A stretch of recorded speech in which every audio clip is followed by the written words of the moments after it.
नमस्कार दोस्तों, आपका एग्ज़ाम फेवरेट चैनल में स्वागत है। और आज हमने लाए हैं साइंस के बेहतरीन 50 क्वेश्चन, ऐसे क्वेश्चन जो आपको एग्ज़ाम में सीधे देखने के लिए मिलेंगे। ठीक, तो दोस्तों अगर से मेरा वीडियो आपको आगे चलकर पसंद आता है तो अपने दोस्तों को शेयर कीजिएगा और सब्सक्राइब जरूर कीजिएगा। ठीक है, अब चलते हैं हम सीधे अपनी क्लास के ऊपर में। क्वेश्चन नंबर फर्स्ट है, चर्म रोग के उपचार में क्या बोला जा रहा है यहाँ पे? चर्म रोग के उपचार में प्रयोग किए जाने वाले रेडियो आइसोटोप है। चार ऑप्शन दिए यहाँ पे, रेडियो सीसा, रेडियो कोबाल्ट, फास्फोरस और आयोडीन। ठीक, तो ये जो चर्म रोग के उपचार में प्रयोग किए जाने वाला जो रेडियो आइसोटोप है उसका जो करेक्ट आंसर हो जाएगा वो क्या हो जाएगा? Radio phosphorus is the correct answer. Option number C is the correct answer. हम यहाँ पे समय को बर्बाद ना करते हुए हम आगे के क्वेश्चन सॉल्व करते हैं। ठीक है, हमको क्योंकि कम समय में ज़्यादा से ज़्यादा क्वेश्चन अटेम्प्ट करना है। ठीक, नेक्स्ट क्वेश्चन है हमारा, बहुत अधिक ऊंचाई पर मनुष्य की लाल रुधिर कणिका है, कौन सी? आरबीसी है। उसका क्या होता है, मतलब क्या चेंजेस आता है उसमें? आकार बढ़ जाता है बोल रहा है, संख्या बढ़ जाती है, आकार छोटा हो जाता है, या संख्या घट जाती है। ठीक, इसमें चार चीज़ बोली गई है। तो उस चार चीज़ में हमको चूज़ करना है कि मतलब क्या होता है ऊंचाई पर चढ़ने पर आरबीसी में क्या फ़र्क होता है, क्या डिफरेंट हो जाता है। तो इसका जो करेक्ट आंसर हो जाएगा दोस्तों वो क्या हो जाएगा? जो आरबीसी है ठीक है, आरबीसी है उसका आकार बढ़ जाता है। ठीक, option number A is the correct answer. क्या हो जाएगा? आरबीसी का आकार बढ़ जाता है।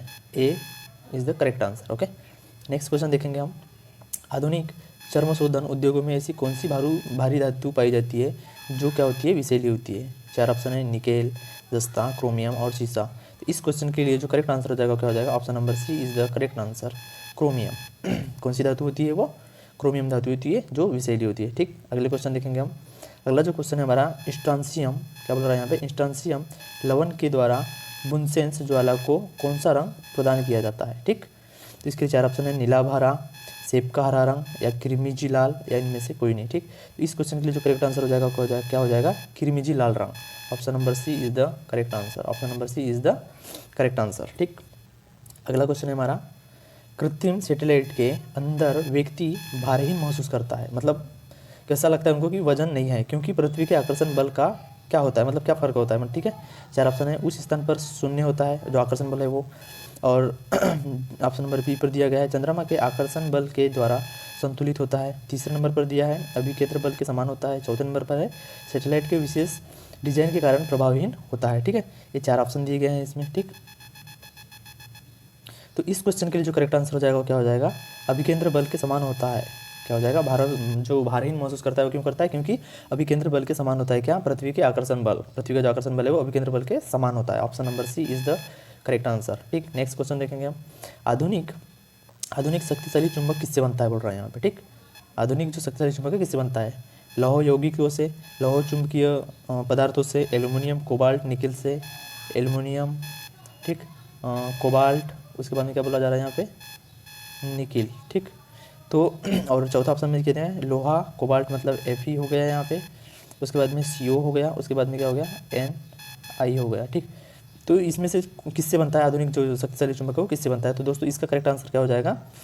क्या हो जाएगा इसका करेक्ट आंसर? इस क्वेश्चन के लिए जो करेक्ट आंसर हो जाएगा क्या हो जाएगा? एल्युमिनियम, एल्युमिनियम, एल्युमिनियम हो गया, कोबाल्ट हो गया और निकिल हो गया। इस मिश्र धातुओं से आधुनिक शक्तिशाली चुंबक बनता है। ठीक, okay, option number C is the correct answer. Option number C is the correct answer. ठीक, हम चलते हैं अगले क्वेश्चन के ऊपर में। अगला जो क्वेश्चन है हमारा वो यह है, निम्नलिखित में से कौन सी घटना सबसे पहले घटी? आपने को बताना है कि सबसे पहले कौन सी घटना घटी। ठीक, पहले नंबर पर क्या बोल रहे हैं यहाँ पे? अल्बर्ट आइंस्टीन ने सामान्य अपेक्षित सिद्धांत प्रस्तुत किया। ठीक, मैक्स प्लैंक के क्वांटम सिद्धांत का प्रतिपादन किया। मार्कोनी ने प्रथम बेतार सिग्नल भेजा। और चौथे नंबर पर मैडम क्यूरी का प्रथम महिला नोबेल पुरस्कार विजेता बनी। ठीक है, तो इसमें से जो चार ऑप्शन दिए गए हैं उसमें से जो करेक्ट आंसर हो जाएगा वो क्या हो जाएगा? Option number C is the correct answer. Marconi ने प्रथम बेतार सिग्नल भेजा। ठीक, option number C is the correct answer. ठीक, अगला जो क्वेश्चन है हमारा, अगला क्वेश्चन है फोटोग्राफी में क्या बोला जा रहा है यहाँ पे? फोटोग्राफी में मुख्य रंग कौन से होते हैं? ठीक, तो इसमें चार कलर दिए गए हैं। क्या क्या दिए हैं? लाल, नीला, पीला दिया है। ठीक, उसके बाद में दिया है लाल, पीला, हरा, फिर लाल, नीला, हरा, और फिर दिया गया है यहाँ पे क्या? नीला, पीला, हरा। ठीक, चार कलर दिए गए हैं, मतलब चार ऑप्शन दिए गए हैं। तो इस क्वेश्चन का जो करेक्ट आंसर हो जाएगा वो क्या होगा? इस क्वेश्चन का जो करेक्ट आंसर हो जाएगा वो क्या हो जाएगा, option number C is the correct answer. ठीक, option number C is the correct answer. कौन सा लाल, नीला और क्या, हरा। फोटोग्राफी में जो मुख्य रंग होते हैं वो कौन से होते हैं, लाल, नीला और हरा, ये 3 कलर मुख्य होते हैं। ठीक, अगला क्वेश्चन देखेंगे हम। अगला जो क्वेश्चन हमारा दिया गया है, हाँ अगला जो क्वेश्चन है वो है, नींबू के रस को जब खाने के सोडे में डाला जाता है तो उसमें जो तेज उत्पलन होता है, मतलब जो जो फेस निकलता है, देखे होंगे आपने, क्योंकि उसमें उत्पन्न गैस होती है। कौन सी गैस होती है जब नींबू के रस में क्या डाला जाता है, खाने का सोडा डाला जाता है। ठीक, हाइड्रोजन होती है, ऑक्सीजन होती है, कार्बन डाइऑक्साइड होती है, या फिर इनमें से कोई नहीं। तो इसकी जो गैस होती है कौन सी होती है दोस्तों, CO2 मतलब carbon dioxide is the correct answer. Option number C is the correct answer. ठीक, अगला क्वेश्चन हमारा, निम्नलिखित में से किस कोटि के फोटो प्रिंट का जीवन अधिक सबसे, मतलब उसका जो जीवन है वो सबसे लंबा होता है, मतलब अधिक होता है। 4 ऑप्शन है, फिक्सर वाले रंगीन प्रिंट का, फिक्सर के बिना रंगीन प्रिंट का, या फिर श्वेत श्याम प्रिंट का, या फिर कंप्यूटर विकसित श्वेत श्याम प्रिंट का। ठीक है, तो इस क्वेश्चन के लिए जो करेक्ट आंसर हो जाएगा वो क्या हो जाएगा दोस्तों, इस क्वेश्चन का करेक्ट आंसर क्या हो जाएगा, श्वेत श्याम प्रिंट। C is the correct answer, श्वेत श्याम प्रिंट is the correct answer. Okay, next देखेंगे हम, जिस संवेष्टन प्रौद्योगिकी के कारण हरित क्रांति आई थी उसका जो मुख्य अंग है वो क्या है, आपको यहाँ से ऑप्शन से बताना है। पहले नंबर पर दिया है जनशक्ति अभियांत्रिकी उपकरण और क्या, विद्युत दिया है। नेक्स्ट में दिया है फसल प्रतिमान में परिवर्तन, औद्योगिकरण और क्या दिया, रासायनिक उर्वरक। थर्ड नंबर पर दिया है सिंचाई, जैव उर्वरक, जैव रासायनिक उर्वरक और अधिक उत्पादन करने वाले बीजों की किस्में। चौथे नंबर पर विद्युत, सिंचाई और क्या दिया है, शुष्क खेती का चलन। तो दोस्तों इस क्वेश्चन के लिए जो करेक्ट आंसर हो जाएगा वो क्या हो जाएगा, option number C is the correct answer. Option number C is the correct answer. ठीक, C is the correct answer. Okay, क्या क्या, सिंचाई, जैव रासायनिक उर्वरक और अधिक उत्पादन करने वाले बीजों की किस्में। ठीक, अगला क्वेश्चन हमारा है, ताम्र की डिस्क में एक छेद रहता है। ठीक, यदि डिस्क को गर्म कर लेते हैं तो वो छेद में क्या परिवर्तन होगा, उसके आकार में क्या परिवर्तन होगा। 4 ऑप्शन दिए गए हैं यहाँ पे, बढ़ता है बोल रहा है, यहाँ पे घटता है बोला जा रहा है, उतना ही रहता है मतलब कोई चेंजेस नहीं होता है, और फिर लास्ट ऑप्शन दिया है पहले बढ़ता है उसके बाद में फिर घट जाता है। तो दोस्तों इसमें 4 ऑप्शन दिए गए हैं, तो 4 ऑप्शन पे जो करेक्ट आंसर हो जाएगा, करेक्ट आंसर हो जाएगा वो क्या हो जाएगा, घटता है, मतलब कि option number B is the correct answer. वो जो तांबे के डिस्क में जो छेद होता है उसका आकार क्या होता है, गर्म करने पर घटता है। ठीक, घटता है। अगला क्वेश्चन देखेंगे हम। अगला जो क्वेश्चन है हमारा, रेडियो एक्टिवता की परिघटना की खोज किसने की थी। बहुत ही ईजी है, सरल है और इंपॉर्टेंट है, एग्जाम में आया हुआ क्वेश्चन। ठीक, मैडम क्यूरी ने, जे थॉमसन ने, रॉयंटजन ने और क्या है, बैकेरल ने। तो दोस्तों इस क्वेश्चन के लिए जो करेक्ट आंसर हो जाएगा वो क्या हो जाएगा, option number D is the correct answer, मतलब कि क्या, बैकेरल। रेडियोक्ता की परिघटना की जो खोज है वो किसने की थी, बैकेरल ने। ठीक, अगला जो क्वेश्चन है हमारा, अगला क्वेश्चन है, औद्योगिक बहिस्राव द्वारा किए जाने वाले जल प्रदूषण को रोकने के निम्न में से कौन से अपृतन को उपयोग में पाया गया है। ठीक, 4 ऑप्शन है यहाँ पे, ओपन ए पांथेनियम, हाथी घास, जलकुंभी या फिर नॉन ऑफ दिस। तो दोस्तों इस क्वेश्चन के लिए जो करेक्ट आंसर हो जाएगा वो क्या हो जाएगा, ऑप्शन नंबर सी, मतलब कि क्या, जलकुंभी इज द करेक्ट आंसर। अगला क्वेश्चन देखेंगे हम, निम्नलिखित में से कौन सी गैस उच्चतम ऊष्मीय मान रखती है। कौन सी गैस है जो उच्चतम ऊष्मीय मान रखती है। 4 ऑप्शन दिए हैं, प्राकृतिक गैस, भाप अंगार गैस, कोयला गैस और क्या दिया है यहाँ पे, इंडियन गैस। 4 ऑप्शन दिए गए हैं, तो 4 ऑप्शन में से जो करेक्ट आंसर हो जाएगा क्या हो जाएगा, प्राकृतिक gas. Option number A is the correct answer. क्या हो जाएगा, प्राकृतिक गैस। अगला क्वेश्चन देखेंगे, इनसेट 2E क्या बोल रहा है यहाँ पे, इनसेट 2E है ना, ई कहाँ से प्रमोचित, मतलब कहाँ से लॉन्च किया गया था। तो 4 ऑप्शन दिए गए यहाँ पे, क्या, बैकानूर, कौरू, श्रीहरिकोटा और क्या दिया यहाँ पे, चांदीपुर।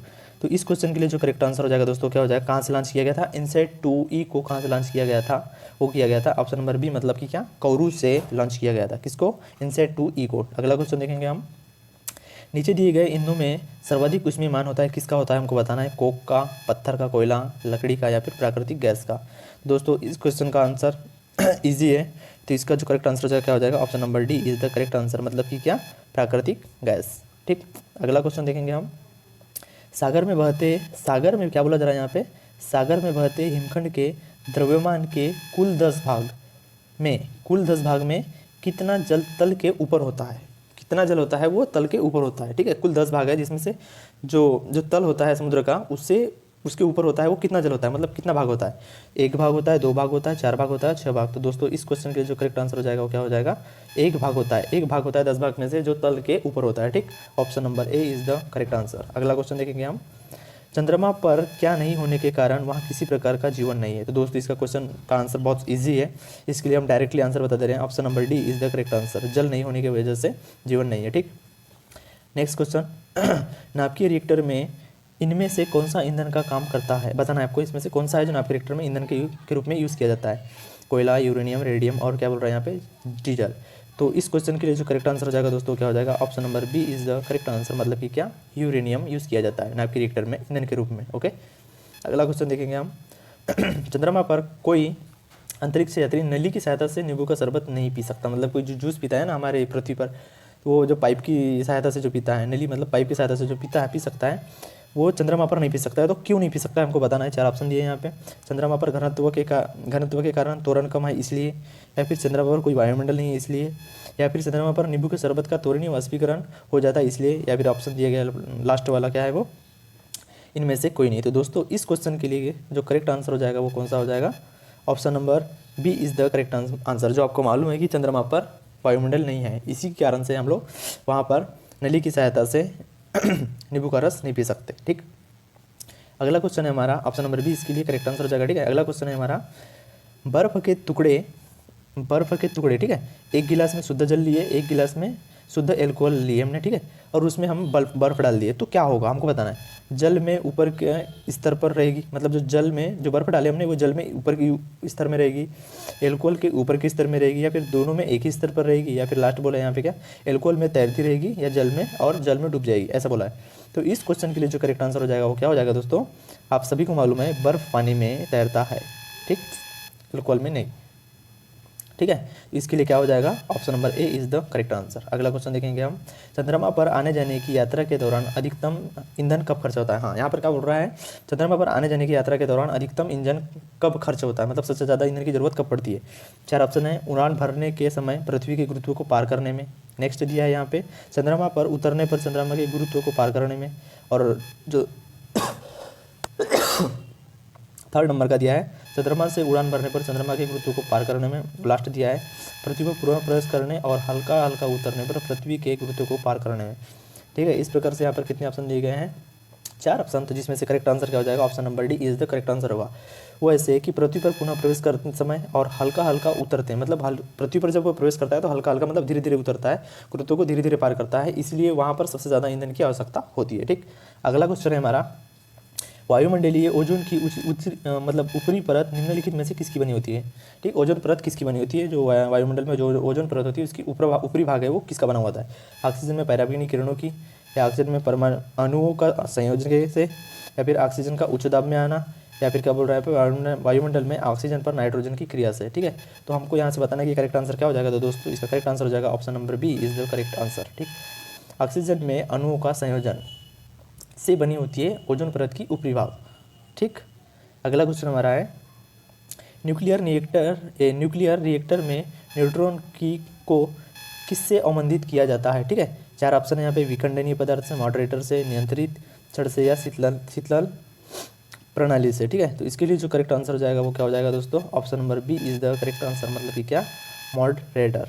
ठीक, अगला क्वेश्चन देखेंगे हम, निम्नलिखित में से वह कौन सी कंपनी है जिसने ट्रांजिस्टर रेडियो का आविष्कार किया था। तो इस क्वेश्चन के लिए 4 ऑप्शन है, सोनी है, ग्रैंडिंग है, पैनासोनिक है, और क्या है, टेल्स्ट्रा है। तो इस क्वेश्चन के लिए जो करेक्ट आंसर हो जाएगा दोस्तों वो क्या हो जाएगा, option number A is the correct answer, मतलब कि क्या, सोनी। ट्रांजिस्टर रेडियो का आविष्कार किया था किसने, सोनी ने। अगला क्वेश्चन देखेंगे हम, डीजल इंजन में ईंधन को ज्वलित करने के लिए आवश्यक उच्च तापमान किसके द्वारा प्राप्त किया जाता है। ठीक है, एग्जॉस्ट के उष्मा का उपयोग करके, बैटरी द्वारा, सिलेंडर में वायु को संपीड़ित करके, या फिर बिजली की चिंगारी द्वारा।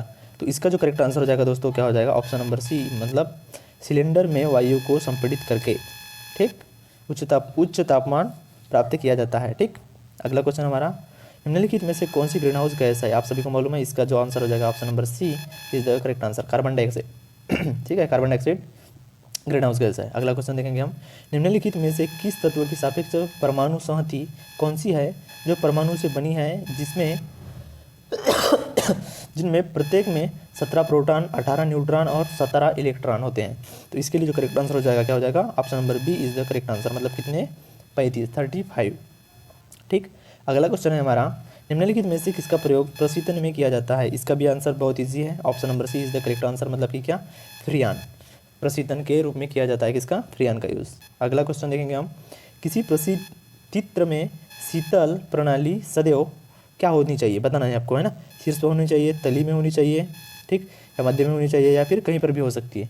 तो इस क्वेश्चन के लिए जो मतलब करेक्ट आंसर हो जाएगा वो क्या हो जाएगा? शीर्ष पर होनी चाहिए, मतलब कि क्या, option number A is the correct answer. Okay. Helium gas को गुब्बारों में क्यों भरा जाता है? आप सभी को मालूम है, बहुत ईजी है, क्योंकि वह वायु से हल्की होती है, ठीक, कोई बात नहीं, इजी क्वेश्चन भी है यहाँ पर। Option number B is the correct answer. अगला क्वेश्चन देखेंगे हम।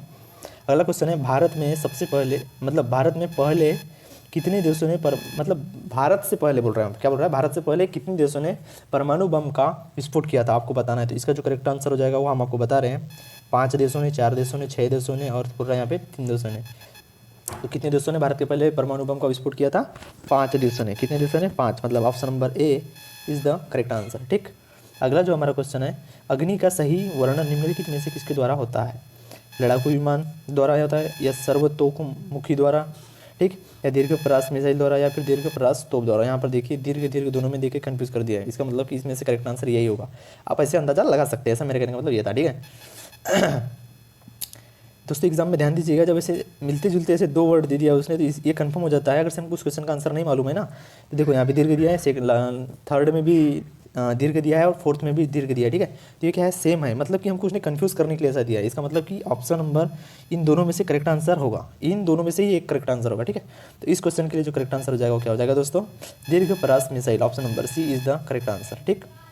अगला क्वेश्चन है हमारा, अति लघु समय अंतरालों को सही मापने के लिए निम्नलिखित में से किसका प्रयोग किया जाता है? पुल्सर का, क्वार्टर्स घड़ी का, या फिर परमाणु घड़ी का, या फिर श्वेत वामन का, ठीक। तो इसके लिए जो करेक्ट आंसर हो जाएगा क्या हो जाएगा? परमाणु घड़ी का, option number C is the correct answer. अगला क्वेश्चन देखेंगे हम, सितंबर 2004 में इसरो द्वारा प्रवर्तित इडूसेट से क्या सुविधा उपलब्ध है? ठीक, तो यहाँ पर आपको ये इडूसेट से, इडू मतलब ये देखो, ये ई डू, उसके बाद में सेट, ठीक है। तो ये ईडू से मतलब एजुकेशन, तो यहाँ पर कुछ सोचने की जरूरत ही नहीं है, आप इसको आसानी से याद रख सकते हैं। शैक्षिक संयोजकता से, या मतलब शैक्षिक संयोजकता के बारे में सुविधा उपलब्ध कराता था। ठीक, हमारा अगला क्वेश्चन है, option number D is the correct answer हो जाएगा, ठीक है। अगला क्वेश्चन है हमारा, यूरेनियम अंततः किस तत्व के स्थायी आइसोटोप में बदल जाता है? रेडियम, थोरियम, सीसा, या फिर पोलोनियम। तो इस क्वेश्चन के लिए ऑप्शन करेक्ट आंसर हो जाएगा क्या हो जाएगा दोस्तों? ऑप्शन नंबर सी, मतलब कि क्या, सीसा। क्या हो जाएगा करेक्ट आंसर? सीसा, ठीक है। अगला क्वेश्चन देखेंगे हम, निम्नलिखित में से वह व्यक्ति कौन है जिसे भारतीय मिसाइल प्रौद्योगिकी का पिता कहा जाता है? ठीक है, इसके लिए 4 ऑप्शन है, doctor U.R. Rao, APJ Abdul Kalam, doctor Chidambaram, doctor Homi Bhabha, ठीक है। 4 ऑप्शन दिए गए हैं। तो इसका जो करेक्ट आंसर हो जाएगा क्या हो जाएगा? Option number D is the correct answer, मतलब कि कौन, डॉक्टर होमी भाभा। यहाँ क्या बोल रहा है? भारतीय मिसाइल प्रौद्योगिकी का पिता बोल रहा है ना, तो वो कौन है? डॉक्टर होमी भाभा। और अगर से मिसाइल मैन के नाम से जाना जाता है तो कौन जाना जाता है वो, मतलब कि कौन? APJ अब्दुल कलाम जी जाने जाते हैं मिसाइल मैन के नाम से। लेकिन भारतीय मिसाइल प्रौद्योगिकी का पिता किसे कहा जाता है? तो वो किसे कहा जाता है? डॉक्टर होमी भाभा को। Option number D is the correct answer. अगला क्वेश्चन देखेंगे हम, यूरेनियम के रेडियोएक्टिव विघटन के फलस्वरूप अंततः मतलब क्या बनता है लास्ट में? ठीक है, रेडियम, थोरियम, पोलोनियम, और क्या बोल रहा है यहाँ पर? तो इसका जो करेक्ट आंसर क्या हो जाएगा दोस्तों? Option number D is the correct answer, ठीक। सीसा, क्या बनता है? सीसा बनता है। निम्नलिखित में से कौन सा गुण भारी पानी में नहीं होता है? मतलब बताना है कि इसमें से कौन सा गुण है जो भारी पानी का नहीं है। भारी पानी का क्वथनांक साधारण पानी से कम होता है, भारी पानी का घनत्व साधारण पानी से अधिक होता है, भारी पानी का हिमांक साधारण पानी से अधिक होता है, यह संचारण उत्पन्न करता है, ठीक है। यहाँ पर 4 ऑप्शन दिए गए, आपको बताना है इसका करेक्ट आंसर क्या हो जाएगा। हमको मालूम है कि यह संचारण उत्पन्न करता है, ये भी सही है। भारी पानी का हिमांक साधारण पानी से अधिक होता है, ये भी सही है। भारी पानी का घनत्व साधारण पानी से अधिक होता है, ये भी सही है। लेकिन जो अब बच गया क्या? लास्ट ऑप्शन, ठीक है, ऑप्शन नंबर ए बच गया। भारी पानी का क्वथनांक साधारण पानी से कम होता है। ये वाला जो ऑप्शन दिया गया है यहाँ पे, ठीक है।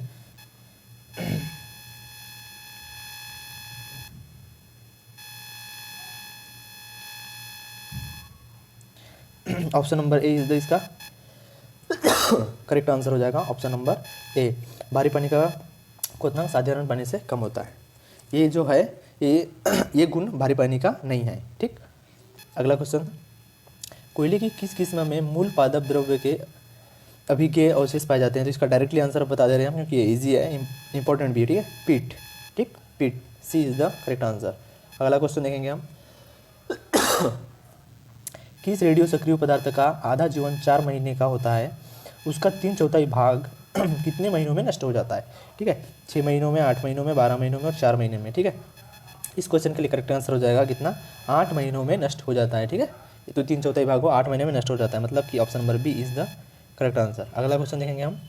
निम्नलिखित में से वह व्यक्ति कौन है जिसने एक महत्वपूर्ण नैदानिक यंत्र के MRI के विकास की सहायता की और उसके लिए क्या मिला, उसको नोबेल पुरस्कार मिला, ठीक है। मेरी तबीयत खराब है दोस्तों, आवाज़ में इसलिए मतलब बोलने में इसलिए से दिक्कत जा रही है मुझे, ठीक है, खांसी आ रही है।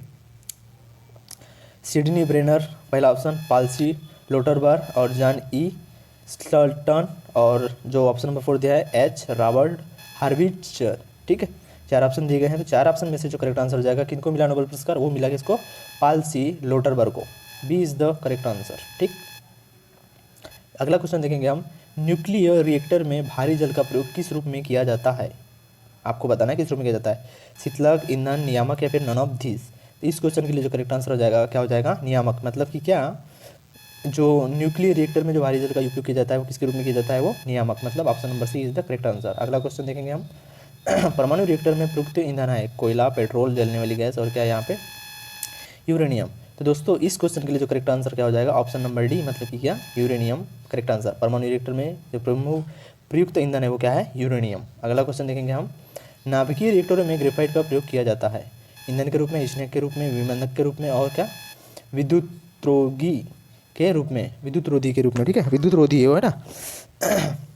विद्युत रोधी है, तो इसका जो करेक्ट आंसर हो जाएगा विमानक के रूप में, option number C is the correct answer. अगला क्वेश्चन देखेंगे हम। ऑटोमोबाइल वाहनों द्वारा निष्कासित मुख्य नुकसानदेह गैस जिसमें वायु प्रदूषण होता है निम्नलिखित में से कौन सी है, आप सभी को मालूम है। इसका correct answer option number A होगा, मतलब कि क्या, carbon monoxide. Option number A is the correct answer, carbon monoxide इसका करेक्ट आंसर होगा, ठीक। अगला क्वेश्चन है हमारे पास। भारत में निर्मित कौन सा मध्यवर्ती परमाणु क्षमता योग प्रक्षेपास्त्र है, अग्नि, पृथ्वी, नाग और त्रिशूल। तो आपको इसका करेक्ट आंसर बताना है कमेंट बॉक्स में। इसका करेक्ट आंसर क्या हो जाएगा, ऑप्शन नंबर ए, मतलब कि क्या, अग्नि, ठीक। अगला क्वेश्चन देखेंगे हम। अंकीय देखिए ध्यान से देखिए, हाँ, अंकीय सिग्नल में क्या बोला जा रहा है यहाँ पर, अंकीय सिग्नल में किस प्रलेख को कोडन करने के बाद उसे टेलीफोन, टेलेक्स या उपग्रह के द्वारा प्राप्तकर्ता के पास भेजा जा सकता है, और जहां उनका विकोडन किया जाता है और मूल प्रलेख की सही प्रति तैयार की जाती है, निम्नलिखित में से वह प्रक्रिया कौन सी है इसका प्रतिनिधित्व करती है, ठीक है। तो यहाँ पे ऑप्शन दिए हैं फैक्स, शब्द संसाधन, टेलेक्स और क्या दिया है यहाँ पे, ईमेल। तो इस क्वेश्चन के लिए जो करेक्ट आंसर हो जाएगा, क्या हो जाएगा, ऑप्शन नंबर ए हो जाएगा करेक्ट आंसर, मतलब कि क्या, फैक्स। अगला क्वेश्चन देखेंगे हम। अगला क्वेश्चन है ज्यामिति का जनक किसे कहा जाता है, ठीक। ज्यामिति का जो जनक है वो किसे कहा जाता है, पाइथागोरस, यूक्लिड, अरस्तु, केपलर। 4 ऑप्शन दिए गए यहाँ पर, ठीक है। इस क्वेश्चन के लिए जो करेक्ट आंसर क्या हो जाएगा, ऑप्शन नंबर बी, मतलब कि क्या, यूक्लिड। ज्यामिति का जनक किसे कहा जाता है, ज्यामिति का जनक यूक्लिड को कहा जाता है, ठीक है। दोस्तों अगर से मेरी क्लास आपको पसंद आ रही हो, अच्छी लगी हो, तो दोस्तों शेयर जरूर कीजिएगा और सब्सक्राइब जरूर कीजिएगा, ठीक है, ताकि उन लोगों तक मेरा वीडियो पहुंच सके जिनको अभी, जो लोग रेलवे की तैयारी कर रहे हैं, क्योंकि साइंस बहुत इंपॉर्टेंट है और साइंस आता ही है, ठीक। तो दोस्तों thanks for watching, bye bye.